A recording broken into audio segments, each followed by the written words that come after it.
ದೇವರೊಂದಿಗೆ ಕೂತ್ಕೋ, ದೇವರ ಪಾದದಲ್ಲಿ ಕೂತ್ಕೋ. ನಿನ್ನ ಗಂಡ ಕುಡಿತಾ ಇದ್ದಾನ, ನಿನ್ನ ಮನೆಯಲ್ಲಿ ಪರಿಸ್ಥಿತಿ ಸರಿ ಇಲ್ವಾ, ನಿನಗೆ ಅಲ್ಲಲ್ಲ ಕೊಲ್ಲಲು ಆಗ್ತಾ ಇದೆಯಾ, ಸಾಲದಲ್ಲಿ ಹೋಗ್ತಾ ಇದೆಯಾ, ನಿನ್ನ ಮಕ್ಕಳ ಜೀವಿತ ನಡೆಸಕ್ ಆಗ್ತಾ ಇಲ್ವಾ, ದೇವರ ಪಾದದಲ್ಲಿ ಕೂತ್ಕೋ. ಸೈತಾನ ಹತ್ರ ಹೋಗ್ಬೇಡ. ಕೆಲವರು ಇನ್ನ ಸೂಪರ್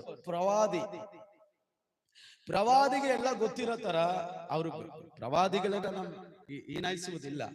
ಅದಕ್ಕೆ ಕೆಲವು ಕಳ್ಳ ಪ್ರವಾದಿಗಳು ಇದ್ದಾರೆ. ಯೆರೆಮೀಯ 14:13-14 ಬರೆದಿಟ್ಕೊಳ್ರಿ.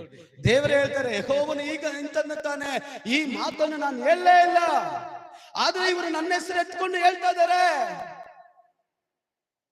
ದೇವರಿಗೂ ನಮಗಿರುವಂತ ಸಂಬಂಧ.